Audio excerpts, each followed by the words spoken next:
Once upon a time, long ago, there was a poor, tired woodcutter who lived near the edge of a great forest. He had two children, a boy who was named Hansel and a little girl named Gretel.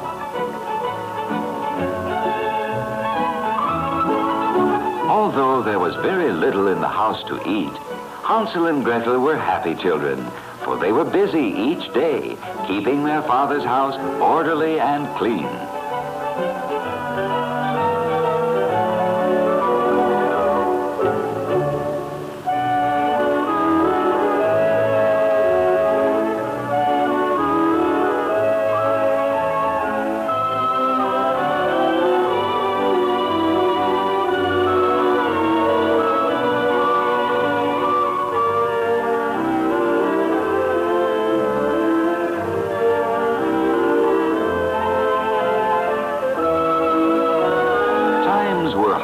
For the woodcutter.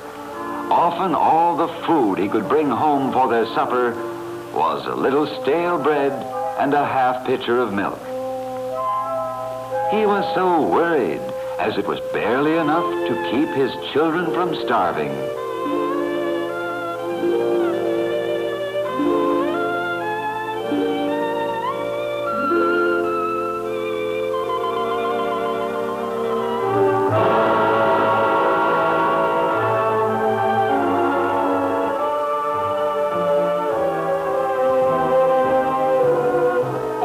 What is to become of us?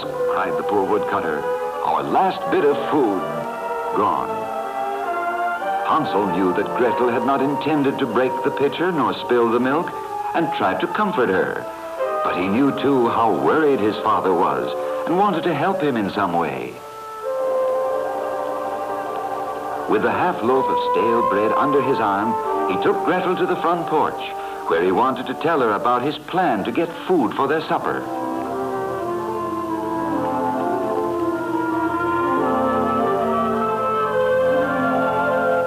We shall go into the forest and fill our basket with nice ripe berries, said Hansel. But Gretel was afraid. She thought they might get lost without their father. Hansel finally persuaded her to follow him, and the two children set out on their journey through the wood. Finally, Hansel began to break off pieces of bread and drop them along the path. See, Gretel, said Hansel, when our basket is filled with berries, we shall follow the trail of breadcrumbs back to our house.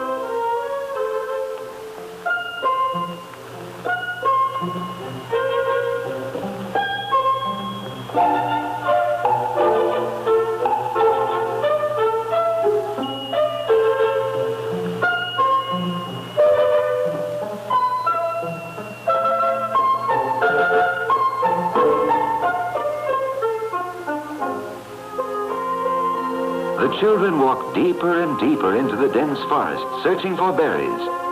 It was getting late, and their basket was still empty. Gretel wanted to start for home. But when they looked for the breadcrumbs, they were gone.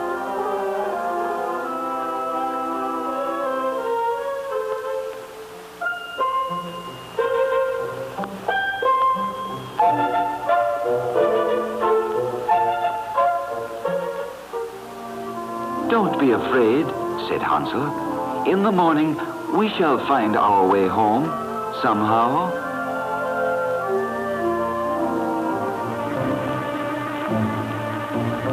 Hansel and Gretel did not see the ugly green witch, but she saw them. Every living thing in the forest was afraid of the old witch, as it was said that she possessed strange magic powers.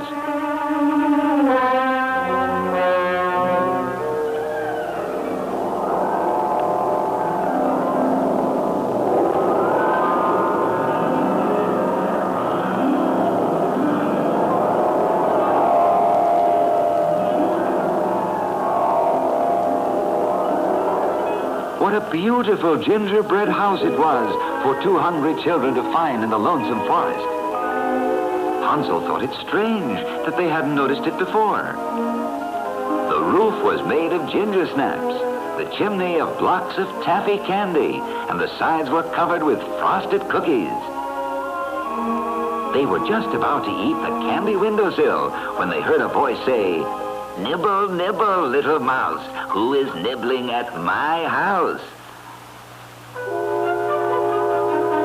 "Oh, you poor hungry children," the old woman said in a very cheerful voice. "I'm so glad you like my gingerbread house." Then she said in a more kindly voice than before, come inside, and I will give you something very nice to eat." Though the old witch was ugly and her face wrinkled and green, she spoke so pleasantly that the children trusted her.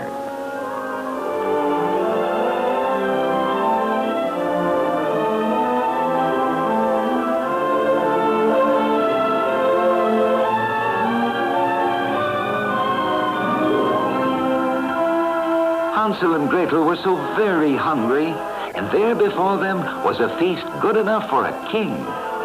The witch's table was spread with candies, puddings, sodas, and ice cream. Many more wonderful things than they had ever had at home.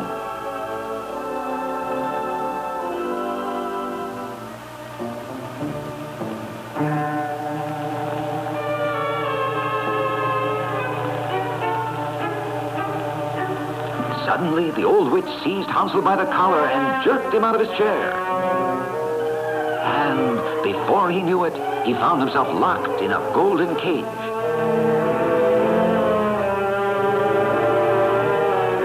Then she said to poor little Gretel, "Now you, child, put more wood on the fire. Go do as I say. We are going to bake gingerbread today."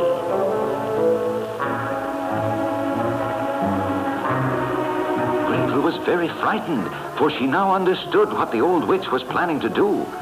Poor Hansel was going to be baked into a gingerbread boy.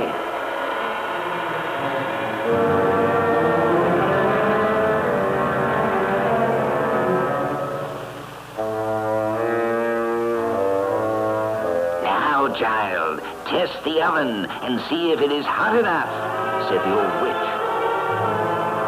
Gretel pretended not to know how to test the oven. "Oh, you stupid girl," said the angry old witch. "I will do it myself." Gretel thought of poor Hansel locked in the cage, and she knew what she must do.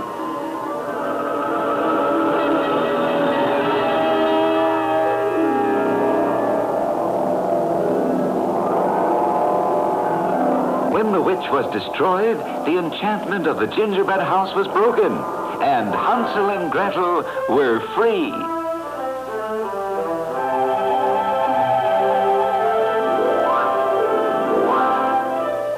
Because of Gretel's brave deed, the entire forest was now free of the witch's evil spell.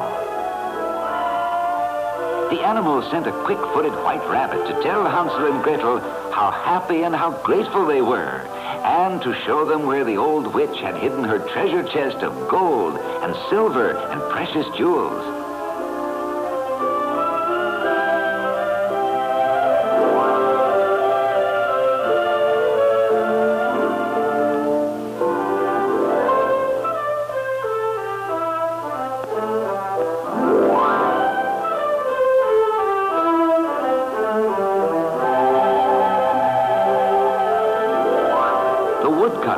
Looking for his lost children and had almost given up hope when he found their basket. What a happy little family they were to be all together again. Now, with the wonderful treasure chest full of gold and jewels, they need never go hungry again. And they lived happily ever after.